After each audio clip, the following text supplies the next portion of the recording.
Ini yang pertama adalah produksi lateksnya meningkat, getahnya meningkat ya. Ya biasanya jam 10 barangkali atau jam 9 pada kondisi tertentu itu lateksnya sudah tidak menetes lagi. Namun ya insya Allah dengan menggunakan teknologi ini getahnya masih menetes. Kadang-kadang harus mengganti wadahnya sekali waktu ya. Jadi satu wadah dengan menggunakan wadah, kadang-kadang yang menggunakan batok ataupun alat-alat wadah yang lainnya, itu kadang-kadang perlu wadahnya sampai 2 kali ya. Kemudian kita dapatkan kelebihan yang lain adalah kadar airnya menurun ya. Ya karena kadar lateksnya meningkat, tentu saja kadar airnya akan menurun. Baik.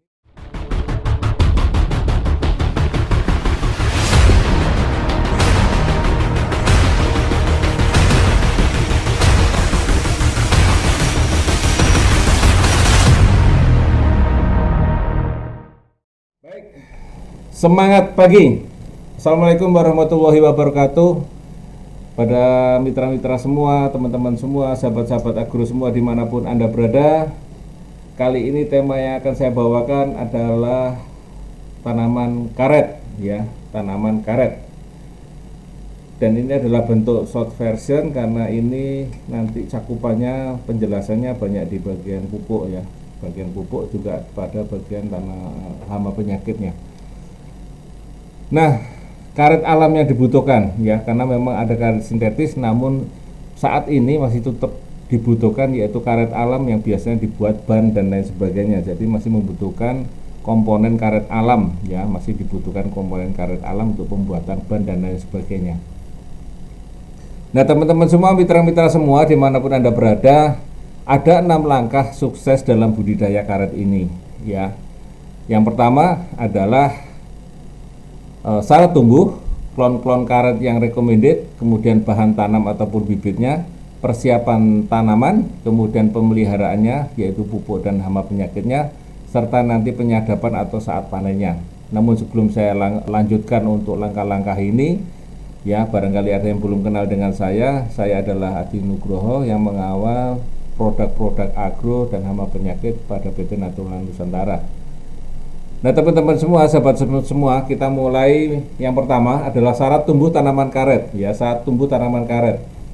Rata-rata tanaman karet ini tumbuh pada 15 lintang selatan, 15 derajat lintang utara.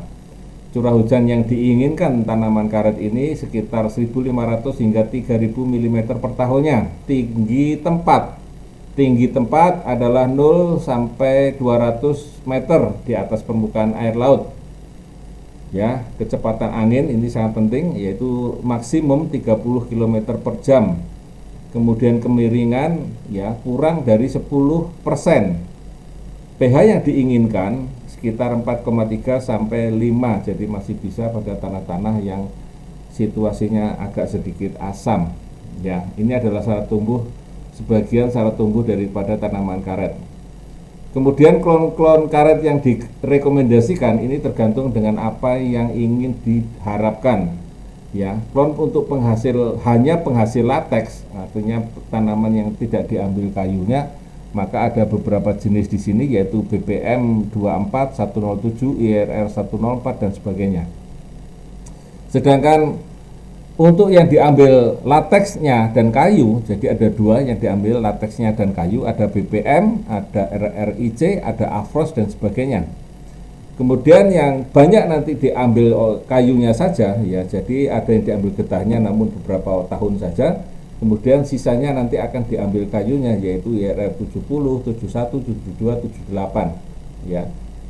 Dan mungkin ada beberapa klon-klon karet lokal yang dimana di situ akan muncul klon-klon karet yang lokal. Nah, silahkan Bapak Ibu pilih ya.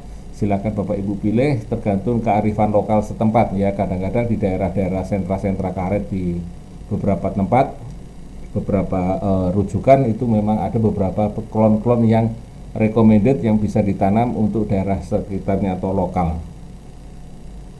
Nah, ini adalah ketahanan klon karet yang anjuran tahan terhadap penyakit tanaman karet, yaitu ada 3 ya, Colletotrichum, Collinispora maupun Odium, serta ketahanan terhadap angin ya, angin.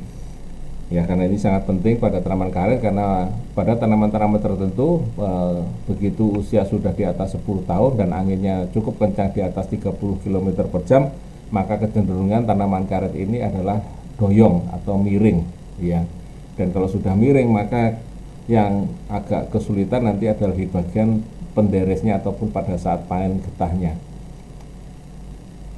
Nah, teman-teman semua, sahabat-sahabat semua, bahan tanam yang akan kita lakukan di sini adalah bibit yang terbaik ya. Kita lakukan umumnya adalah dengan cara okulasi. Namun perlu disiapkan 1,5 tahun sebelumnya, karena kita untuk membuat batang bawah, yaitu root stocknya, bagian bawahnya itu yang lebih lama. Kemudian kita juga memerlukan bagian batang atasnya ya, dan kemudian okulasinya ya. Ini yang perlu disiapkan untuk okulasi adalah seperti itu.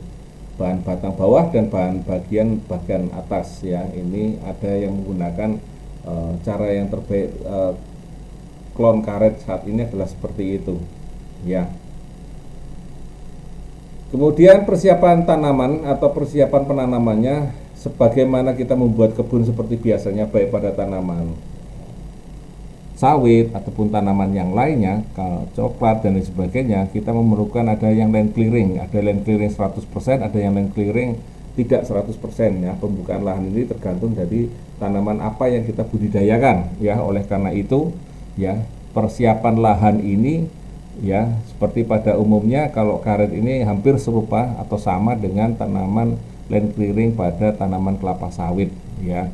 100% dibuka secara total ya. Kemudian persiapan bahan penanaman ya, tadi kita membuat lubang-lubang tanam, kemudian jarak tanam ya sesuai dengan arah dan kemiringannya serta konturnya ya. Kemudian mulai dengan penanaman, pembuatan lubang, dimulai dari pembuatan ajir-ajir terlebih dahulu. Dari ajir itu kita tentukan garisnya, kemudian dari garisnya kita tentukan lubang tanam, kita buat lubang tanam, kita biarkan kurang lebih sekitar 1 bulan ya, kemudian baru kita tanam ya. Nah, kemudian tanaman karet ini tadi saya sampaikan bahwa penekanan pada versi short version ini adalah di bagian pupuk dan pemupukan ya. Umumnya tanaman karet ini dipupuk pada awal musim hujan dan akhir musim hujan ya. Awal musim hujan dan akhir musim hujan.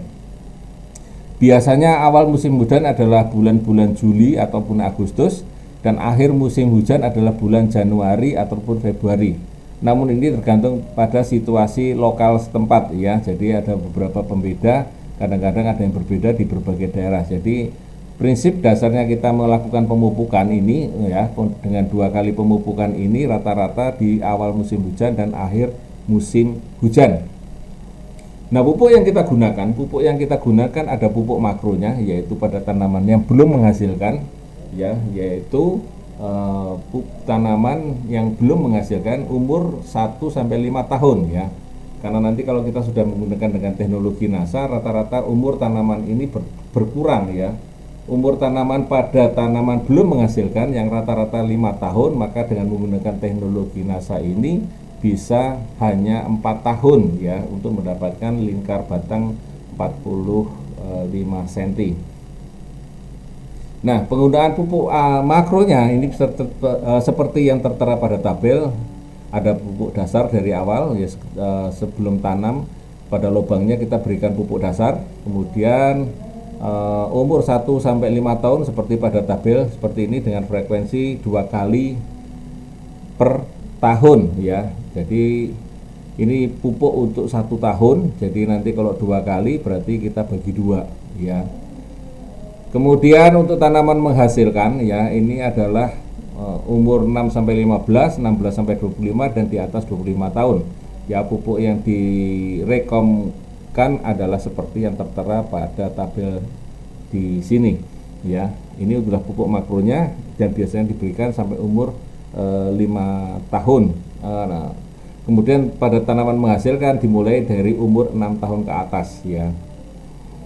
Nah, untuk tanaman karet yang menggunakan dengan teknologi NASA ini, maka saya sampaikan ada 2 pupuk yang bisa digunakan ya, yaitu untuk pupuk dasarnya bisa kita gunakan dengan menggunakan Super NASA ya, atau kita bisa menggunakan dengan granul Organindo ya.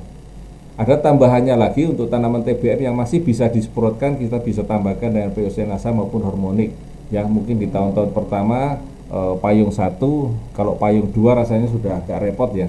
Payung 1 masih bisa kita semprot dengan tambahan POC-NASA sama hormon dengan dosis 3 tutup POC-NASA dan 1 tutup ataupun 2 tutup hormonik per tangki 12 hingga 15 liter air.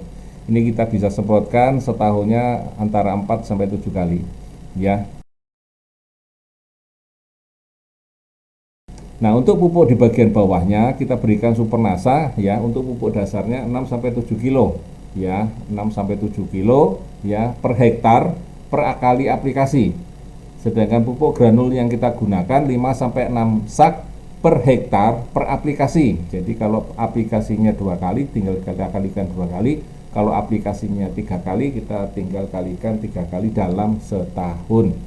Ya, pupuk dasar ini untuk Supernasa bisa kita larutkan dengan air, jadi bisa ditaburkan langsung setelah ditanam atau sebelum ditanam di bagian lubangnya, atau dikocorkan ya, kita ambil 2 sendok Supernasa dilarutkan dalam 10 liter air, kemudian setelah larut ya kita diamkan sebentar sekitar 5-10 menit, baru kita kemudian kita siramkan ya, kita ambil 2 sampai 3 gelas kurang lebih sekitar 200 mili sampai 250 mili kali 2 ya, kita siramkan ya. Akan lebih baik kalau kita tambahkan dengan 1 sendok glio untuk menjaga jamur akar putih yang biasanya menyerang pada tanaman karet atau tanaman ataupun kebun yang baru kita usahakan ini dulunya ditanam dengan tanaman karet yang pernah terserang penyakit jamur akar putih. Maka tujuan utamanya adalah untuk mencegah ya serangan jamur akar putih pada tanaman karet. Maka pada saat penyiraman pertama, Supernasa 2 sendok di dalam 10 liter air ditambah dengan glio 1 sendok di dalam 10 liter air, kita aduk sampai merata, baru kita nanti kita siramkan satu persatu ya.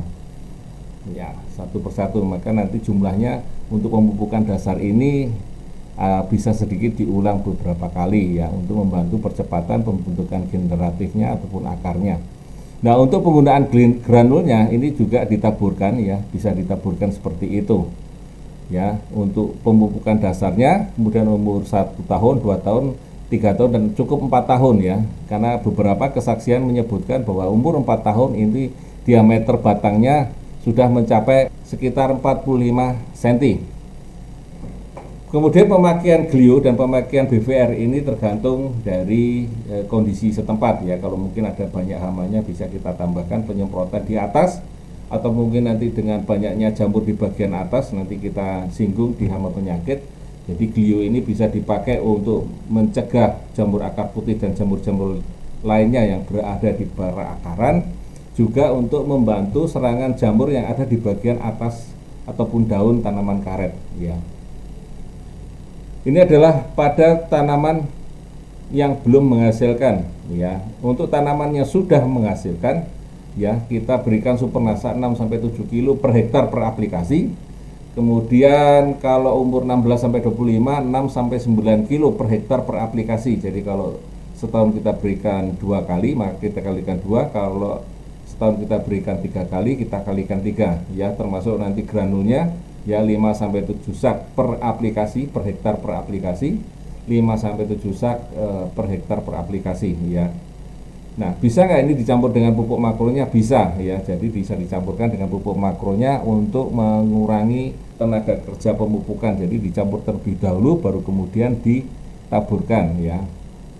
Kemudian pemakaian glio ataupun BVR ini tergantung situasi dan kondisi ya. Jadi kalau memang di lahan ini memang sering terjadi serangan jamur, baik itu pada daun, maka ada baiknya kita mencegah ya, mencegah lebih baik daripada mengobati ya. Jadi kita semprotkan dari sejak awal glio ini. Tetapi kalau mau disemprotkan tentu saja disaring terlebih dahulu ya. Kita ambil 1 sendok glio dalam 10 liter air, kita aduk merata, kemudian setelah rata kita saring. Nah, air saringannya yang kita masukkan ke dalam tangki kita cukupkan, kemudian kita semprotkan pada daun-daun tanaman karet kita yang masih muda untuk mencegah serangan jamur pada bagian daun. Nah, kemudian untuk bagian akarnya kita aduk, kita siramkan bagian bawahnya untuk mencegah serangan jamur akar putih maupun jamur akar merah dan jamur-jamur yang lainnya di bagian akar. Ya, ini untuk hitung 100 batang, ya kurang lebih untuk per 100 batang. Maka pemupukan dasarnya kita bisa mendapatkan kalau ini adalah 1 kilo, maka 1 kilo itu adalah 1000 gram, ya 1000 gram kalau dibagi 10, 100, maka kurang lebih sekitar 10 gram ya. 10 gram supernasanya per batang, jadi kita akan memberikan kurang lebih sekitar 1 kilo per 100-nya untuk pupuk dasarnya. Atau kalau mau dikocorkan, ya kita ambil 2 sendok supernasa di dalam 10 liter air, kita aduk, kita ambil 200 hingga 400 mili, ya kemudian kita siramkan di tanaman, ya ini memerlukan kurang lebih sekitar 500 gram atau 2 botol supernasa yang botolan 250 gram. Dan berikutnya untuk 1 sampai 25 tahun kita memerlukan 1 sampai 5 kg. Untuk di atas 25 tahun kita memerlukan kurang lebih 2 kilo ya per 100 batang per aplikasi. Jadi kalau nanti 2 sampai 3 kali aplikasi tinggal kita kalikan 2 sampai 3 kali aplikasi. Demikian juga pemakaian 100 batang pada tanaman karet yang dengan menggunakan granul ya. Kurang lebih pupuk dasarnya memerlukan sekitar 100 sak. Ya, 1 sak ini isinya kurang lebih sekitar 10 kilo. Ya, 10 kilo ini berarti 10.000 gram. Kalau dibagi 100 batang kurang lebih 100 gram per tanaman. Ya, kurang lebih ya. Kurang lebih. Kemudian untuk tanaman yang usia 1 sampai 25 tahun adalah 1,5 sak. Kemudian di atas 25 tahun adalah 2 sak ya. Kemudian glio ini adalah kondisional seperti yang tadi kita sampaikan. Untuk mencegah tanaman terserang jamur akar putih, ada baiknya supernasa tadi sebelum kita kocorkan atau kita taburkan bisa dicampurkan langsung dengan glio ini ya, dicampurkan dengan glio untuk lebih merata pada tanaman. Jadi supernasa dicampur dengan glio kemudian baru kita taburkan ya. Untuk disiramkan tadi diambil dengan 2 sendok supernasa ditambah 1 sendok glio dalam 10 liter air, baru disiramkan per tanaman mendapatkan sekitar 200 hingga 400 mili per tanaman ataupun per batang. Kemudian penyakit-penyakit tanaman pada tanaman karet ya, ada jamur akar, ada gugur daun, ada bidang sadap ya. Kita mulai dari jamur akar terlebih dahulu ya. Jamur akar ini ada banyak ya, nanti kita singgung ada 2, yaitu jamur akar putih dan jamur akar merah ya. Yang sisanya hampir sama, tapi dua ataupun 1 jamur akar putih ini adalah penyakit utama pada tanaman karet ataupun sangat ganas pada tanaman karet sehingga mampu merebahkan tanaman karet ya karena serangannya. Ya, yang pertama adalah jamur akar putih. Di sini jamur akar putih memang berwarna putih ya dan menyerang pada akar, Rhipidophorus lignosus. Ya, biasanya kalau kita buka akarnya maka akan kita dapati benang-benang berwarna putih atau hifa berwarna putih, di mana nanti akarnya akan membusuk dan lunak serta coklat. Dan jika serangannya 3 tahun ya, ini mulai dari 6 bulan, sedangkan serangan yang 6 tahun up pada tanaman 6 tahun up dimulai biasanya dari umur 1 tahun. Jadi cukup lama, dari umur 6 bulan sampai ke 3 tahun atau dari umur 1 tahun ke arah 6 tahun. Jadi kita tahu-tahu nanti tanamannya sudah terserang jamur akar putih. Nah, untuk pencegahannya mulai dari awal kita mulai melihat tanaman kita apakah ada tanaman-tanaman daunnya yang berwarna kuning satu-satu ya, hanya satu atau mungkin terpisah hanya satu, yang lain hijau kok ini kuning sendiri. Maka cobalah tengoklah di bagian akarnya apakah ada hifa-hifa yang berwarna putih ini atau ya hifa yang berwarna putih ini atau benar-benar berwarna putih ini. Kalau itu ada, maka kemungkinan tanaman kita terserang jamur akar putih. Nah, pencegahannya adalah seperti yang tadi kita sampaikan, pada saat pemupukan kita bisa bersama dengan pemupukan supernasa ditambah dengan glio ya, atau kita kocorkan supernasa dengan glio tadi, 2 sendok supernasa ditambah 1 sendok glio dalam 10 liter air, kita ambil 200 hingga 500 mili per tanaman. Ya, kita rutinkan ya 15 hari sekali atau mungkin 20 hari sekali. Tapi kalau ini tanamannya adalah serangannya cukup banyak yang terserang, maka kita sarankan, atau mungkin musim hujan ya bisa kita sarankan sekitar 10 hari sekali ya. Ini jamur akar merah, mirip seperti jamur akar putih, hanya warnanya berwarna merah ya. Kemudian permukaannya merah kecoklatan, bawahnya berwarna putih. Dan kalau dipencet kadang-kadang keluar lendirnya ya, ini benangnya berwarna merah menyerang pada akar ya. Kalau tadi jamur akar putih menyerang pada akar berwarna putih, kalau ini menyerang pada akar berwarna merah, mirip seperti pada tanaman kelapa sawit ya. Nah, pengendaliannya kita sampaikan ya, satu kotak glio tadi bisa langsung ditaburkan untuk 20 tanaman yang sehat atau 10 tanaman yang sakit, atau kalau dikocorkan ya bisa ditambahkan langsung dengan supernasanya untuk membantu supaya tanamannya juga kambiumnya mungkin sehat, dan tanaman akarnya yang barunya mungkin juga nanti akan tumbuh lebih cepat. Maka satu sendok glio ditambah dengan 2 sendok supernasa ya, kita ulang sampai 3 sampai 5 kali ya, sampai benar-benar bersih dan musuh alaminya ini membersihkan jamur akar putih dan jamur akar merah ya. Ya, disarankan kalau bisa ini dijauhkan dari tanaman pisang, ubi jalar ataupun singkong ya. Nah, untuk daerah-daerah yang memiliki pH yang cukup rendah ya, maka tidak ada salahnya sebelum kita lakukan pemupukan atau pemberian glio ini, maka 1 minggu sebelumnya kita taburkan atau kita siramkan ya kapur pertanian atau dolomit ya, kapur pertanian atau dolomit. Baru kemudian setelah 1 minggu kita lakukan pemupukan plus pencegahan ataupun pengobatan pada tanaman karet kita ya. Pada tanaman-tanaman yang masih sehat bisa kita berikan terlebih dahulu yaitu 100 gram belerang ya, atau kita langsung taburkan aja glio, atau kita kocorkan dengan glio untuk mencegah supaya tidak menyerang ke tanaman yang sehat. Jadi kalau sudah ada satu tanaman yang sakit dan dicurigai ada gejala tanaman yang sakit karena jamur akar putih ataupun jamur akar merah, maka tanaman yang di sekitarnya saya sarankan ya setidaknya 3 baris sampai 5 baris ke depan, ke belakang, kanan, kiri, utara, selatan, barat, timur, barat daya dan lain sebagainya, sekeliling mata angin itu 3 sampai 5 tanamannya diberikan glio ya, untuk mencegah supaya tanaman ini tidak menyebar atau penyakit ini tidak menyebar ke tanaman yang sehat yang lainnya. Kemudian yang kedua ada penyakit gugur daun. Ini biasanya pada tanaman-tanaman yang muda, teman-teman semua, mitra-mitra semua ya, ada Odium, ada Corynespora ya. Ya, hampir mirip ini gejalanya. Yang pertama, kalau Odium ini adalah memiliki massa yang berwarna putih di bagian bawahnya ya, dan menyerang pada pucuk-pucuk daun muda. Kemudian ya, pengendaliannya saya sampaikan tadi adalah penyemprotan dengan glio yang sudah disaring. Jadi 1 sampai 2 sendok glio ya dalam 10 liter air. Kemudian kita aduk rata. Setelah kita aduk rata baru kemudian kita saring. Setelah kita saring dengan kain ya ataupun yang lainnya, air daripada saringan tadi kita masukkan ke dalam tangki yang sudah bersih, kita semprotkan ya, kita semprotkan untuk mengendalikan Oidium ini. Kalau Odium tadi adalah berwarna putih, kalau Coledotrichum ini berwarna coklat ya, ataupun Coronisporanya berwarna pink. Mirip juga serangannya pada bagian pucuk, dan ini bisa menyebabkan mati pucuk ya, serangan yang hebat.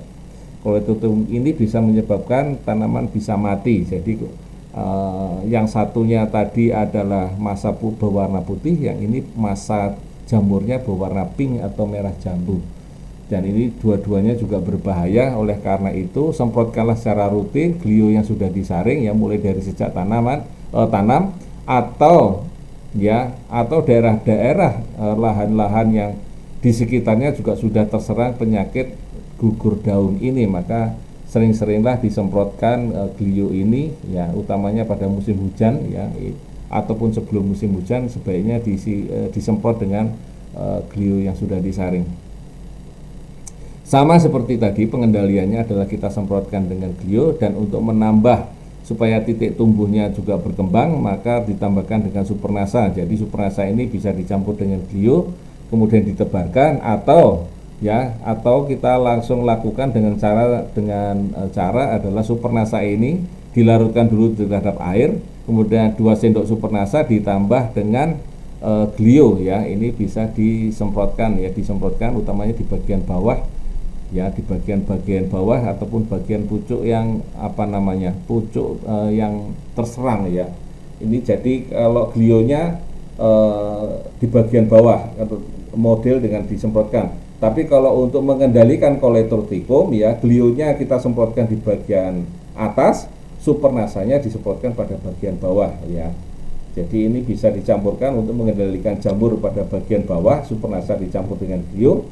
Kalau untuk Coledotrichum atau gugur daun, maka glionya disemprotkan di bagian atas setelah disaring, Supernasanya ditaburkan, dikocorkan atau disemprotkan di bagian bawah ya. Untuk menjaga jamur-jamur ini, baik jamur di bagian atas daun atau gugur daun ataupun di bagian bawah yaitu jamur akar, maka dolomit ini membantu untuk menaikkan pH ya, membantu untuk mencegah serangan jamur ya. Maka berikanlah kapur pertanian atau dolomit ini mulai dari sejak awal ya, utamanya mendekati musim-musim hujan, maka sebaiknya diberikan dolomit untuk menjaga pH-nya naik ya. Pak, lah ini saya nggak punya alat pH dan sebagainya. Mungkin rata-rata petani menggunakannya kurang lebih sekitar 300 kilo per hektarnya. Ini disebarkan secara merata ke seluruh tanaman ya, di sekitar perakaran. Ya, termasuk glio tadi ya, sering dan disemprotkan untuk daerah-daerah yang sering banyak serangan jamur, baik jamur di bagian akar maupun jamur di bagian daun. Termasuk pada Phytophthora ya, palmivora ini. Phytophthora ini adalah penyakit yang umum ya pada tanaman hortikultura juga ada, dan menyerang juga tanaman karet-karet muda. Jadi jamur ini jamur rakyat ya, artinya jamur yang menyerang pada tanaman apa saja, baik tanaman perkebunan maupun hortikultura. Jadi bisa digunakan juga untuk Phytophthora ataupun Hemingthosporium dan sebagainya. Jadi rutinkanlah penggunaan glio ini, musuh alami ini, pada serangan-serangan jamur yang banyak terjadi pada tanaman-tanaman muda ya. Disemprotkan dengan glio ini yang sebelumnya sudah disaring terlebih dahulu. Kemudian untuk penyakit-penyakit bidang sadap ya, ada dua di sini, yaitu moldy rot ataupun kering alur sadap ya. Kalau moldy rot ini ada seperti kambium yang meluas ke kambium, dan nanti kalau kita lihat dari kejauhan seperti warna hitam yang melilit. Dan biasanya bidang sadapnya menjadi gelombang karena serangan tadi ya, serangan tadi yang menyerang pada kambium, pada bagian kayunya utamanya, dan pada bagian dekat dengan bidang sadap ya. Kita lakukan pengendaliannya ada dengan menggunakan Apento. Ini adalah singkatan dari Aero, Pentana dan Pestona ya, dengan dosis 1-3-5, 1 tutup Aero, 3 tutup Pentana dan 5 tutup Pestona. Ya, pada beberapa kesaksian ini membantu untuk mengurangi serangan moldy rot ya, yang menyebabkan getahnya tidak terlalu banyak. Kemudian kalau kita menderes, ada sedikit bau-bau yang khas karena jamur ya. Kemudian untuk membantu supaya kambiumnya tumbuh kembali ya, berkembang kembali, maka kita bisa tambahkan Supernasa di bagian akarnya untuk membantu supaya kambiumnya menjadi sehat kembali. Jadi bagian batang tadi yang terserang, tapi supaya kambiumnya nanti menjadi sehat, tentu saja Supernasa ini membantu untuk sehatnya kambium ya. Sementara Apento tadi kita oleskan ya. Setelah kita ambil 1 tutup Aero, 3 tutup Pentana dan 5 tutup Pestona, kita aduk dalam 10 liter air, maka bisa kita kuaskan atau kita oleskan di bagian batang yang terserang ya. Sementara ini jangan disadap dulu, dan nanti setelah beberapa hari tanaman kulitnya sehat, jangan terlalu sering untuk disadap ya. Kuas ini bisa kita buat sendiri, mungkin dari jerami atau mungkin kuas dari bekas dari tembok dan sebagainya, tapi harus bersih ya, harus bersih ya. Jangan yang terlalu keras, tapi yang sudah empuk ataupun sudah dibersihkan terlebih dahulu. Yang kedua adalah penyakit bidang sadap yang lainnya adalah brown blast ya. Di sini juga karena terlalu sering menggunakan bahan-bahan perangsang sehingga menyebabkan bahan kambiumnya menjadi tipis dan nanti getahnya menjadi encer ya. Ya, baunya nanti adalah khas ya, karena baunya ada tercampur dengan jamur sehingga nanti sedikit agak encer ya. Bukan khas lateks, tetapi khas ada lateks yang kena serangan jamur, jadi baunya khas sekali. Nah, ini bisa kita lakukan pengendalian juga sama dengan menggunakan dengan Aero, Pentana dan Pestona. Kalau atau saya singkat adalah Apento. 1 tutup Aero, 3 tutup Pentana dan 5 tutup Pestona dalam 10 liter air, kita aduk, kita ratakan, kemudian kita oleskan pada bidang sadapnya.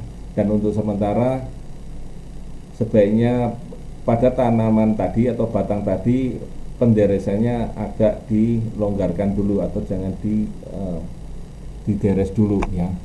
Pada tanaman-tanaman yang sakit sebaiknya jangan dideres dulu, dan nanti setelah tanamannya sehat jangan terlalu sering menggunakan perangsang akar ya, perangsang getah, atau ya terlalu sering dideres ya. Ini akan menyebabkan kembali serangan jamur karena kambiumnya yang belum siap akan menjadi media yang baik untuk jamur. Nah, setelah kita melihat 1 sampai 5 ya budidaya tanaman karet tadi ya, maka yang keenam adalah kita melakukan panen atau penampanenan pada sadap yang pertama ini. Maka diameternya ya telah mencapai sekitar 45 cm ya. Kalau untuk tanaman dari okulasi maka ketinggiannya kurang lebih 1 meter di atas tautannya, atau kalau tanaman berasal dari biji maka sekitar 50 hingga 70 cm dari permukaan tanahnya ya. Ini sudah mencapai bidang sadapnya 40 cm sesuai dengan ketinggiannya. Nah, kriteria yang lain adalah kriteria matang sadapnya itu sudah mencapai 60% ya, berarti 60% maka sudah bisa dikatakan kebun tadi yang sudah ditanam tadi sudah siap untuk disadap. Nah, kemudian kriteria yang lain tambahan lagi adalah kulit minimum yang untuk bisa disadap secara ekonomis adalah 7 mm ya, 7 mm ya.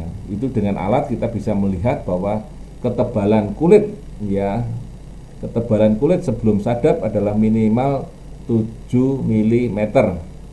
Ini bisa dicapai selama 7 tahun untuk kulit pulihan yang pertama atau 8 tahun untuk kulit pulihan yang kedua ya. Tapi kalau untuk dengan menggunakan dengan teknologi tadi, tentu saja kulit pulihan tadi lebih cepat untuk segera disadap kembali ya, beberapa kesaksian seperti itu.